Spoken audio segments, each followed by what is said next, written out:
2025 budget. Although hindi kayo nag-sign dun sa BICAM report. Hindi po ako pumirma sa BICAM. Pero meron ng mga nag-iingay, may kumu-question, may mga nagsasabi na dapat daw po walang visa dahil hindi daw dumaan sa tamang proseso itong 2025 budget.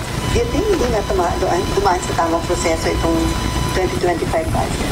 Well, as far as I could see and experience, sa aking personal knowledge, bilang Vice Chair ng Committee on Finance, kaya nag-sponsor ng ilang mga budgets ng ating mga departamento at ahensya, bilang miyembro ng Senate Contingent ng Bicameral Conference Committee, bilang nag-signify at talagang hindi pumirma sa BICAM version dahil sa maaga nakita kong mga issue ng pag-defund ng PhilHealth, hindi pagbibigay ng top budgetary priority sa edukasyon ayon sa ating konstitusyon, dahil binawasan ang budget para sa 4Ps, at bilang kasama ng minority leader kong si Senator Coco Pimentel, bumoto ng no sa General Appropriations Act ng 2025 dahil din sa mga issue iyon.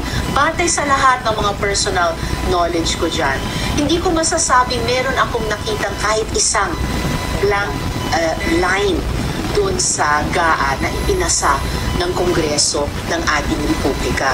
Mahirap din namang sabihin ipawalang visa ang GAA ng 2025 dahil ang implikasyon niyan ay magkakaroon lamang tayo ng reenacted budget na laging hindi yan ideal situation para sa kahit anumang gobyerno. Pero napakaseryoso ng ganitong issue at mga tanong na sa kabila ng mga paliwanag ay patuloy na nire-raise. So katulad ng iniintay ko yung sinabi ng mga advocates groups at kritiko na ihahablan nila kami ang Kongreso sa Korte Suprema dahil sa tingin nila may mga unconstitutional na aspeto ng GAA 2025. Iniintay ko rin na maklaro talaga itong issue, na seryosong issue, concern na nire-raise na mayroong daw blank lines sa GAA. Pero dun sa nabasa niyo, wala kayong nakita na blank item o blank line? Hanggang sa punto na bumabasa at nagdedepensa o kahit pala sa mga plenary interpellations, marami rin akong in-interpellate ng mga budget ng ibang mga department at ahensya. Hindi yung mga sponsor ko na mga budget. Hanggang sa huling BICAM meeting na dinaluhan ko, wala akong nakita doon sa working drafts na tinatrabaho namin na blank lines. Ano kayong lumalabas sa pinapakalat na kopya? Anyway, Mark and then Limpa. First, we know about the allegations of Representative Ungab and former President Duterte. So we checked the BICAM.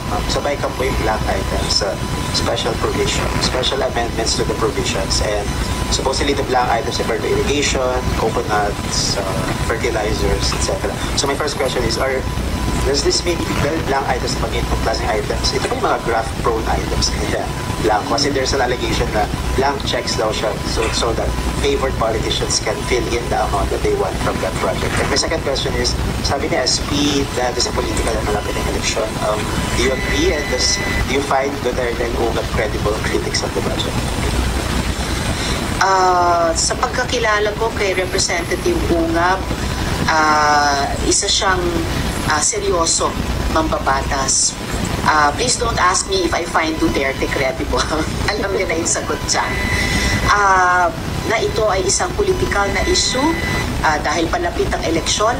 Of course, halos anything and everything sa politika at paggobyerno ay politikal, pero higit sa pagiging politikal, ito naman po ay usapin ng buwis ng mamamayan.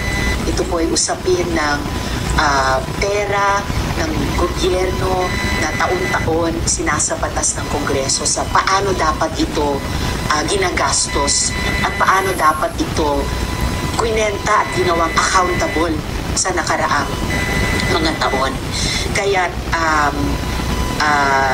lalo na dahil ito ay isang seryosong issue at tanong, kailangan naming harapin mas doon sa frame of mind na iyon, na mag-i-account namin ito hindi lang sa buong gobyerno, pero i-account namin ito sa mamamayan na nagbuwis para makalap ang mga pondong ito at para sa kanila sinasabi namin at dapat na ginagastos ang pondong ito. So, meron kang statement about sa budget at sabi po, figures on budget intended to push for restoration of the municipal finances. Well, nasagot ko rin siya kahapon, no? Kasi sabi ko nga, from the House, from the Senate, pati yung ating executive department, sinabi naman po nila na wala pong blanco o kaya anumang pinapasa dyan na hindi kompleto. Medyo talagang fake news talaga. Hindi ko alam kung anong intention nila. Maayos ng administration. Yung mga detractors sa yung mga hindi bumabag sa administration, definitely talibas po yung kanilang opinion at saka kanilang mga ipapakala.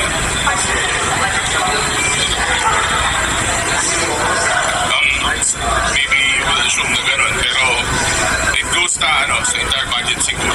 Ginagamit na lang po yun for politics.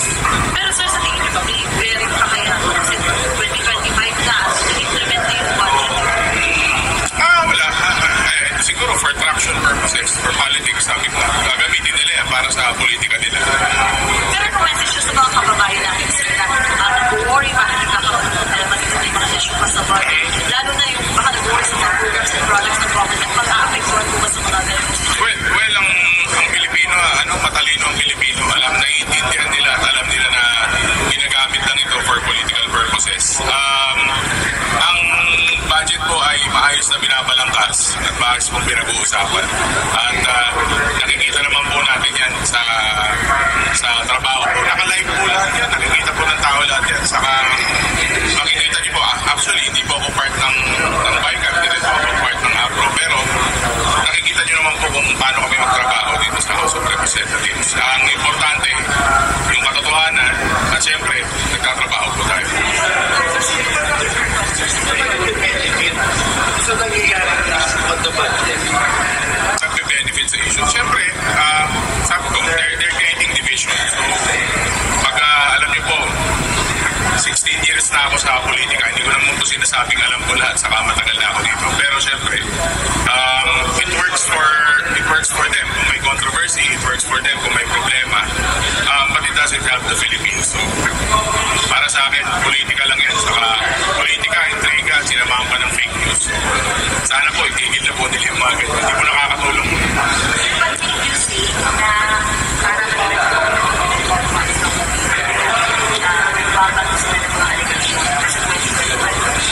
hindi po imposible na gano'n. Posibleng gano'n yung intention or hindi. Pero gano'n kasi agad yung i-assume mo eh. Kasi anong rason na maglalabas ka ng mga dokumento na hindi naman po reliable yung source. At mga dokumento na may mga blanco at may kulang-kulang naman na pirma. Siyempre, hindi ko alam. Baka pinulad lang po sa basurahan yun. Yung mga hindi na kompleto na papeles, saka mga hindi. Siyempre, kailangan certified copies po yan. And alam po natin na hindi po.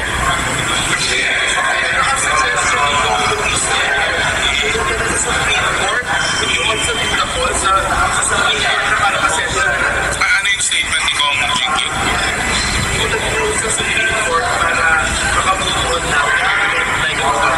Tama po yun, no? Kung may concern sila, kung may problema sila, they can go to the proper courts. Wala naman kung pumipigil sa ating mga kahit sino po yan, kahit sino taong bayan, kahit sino po sa taong bayan, pwede po mag-file lang.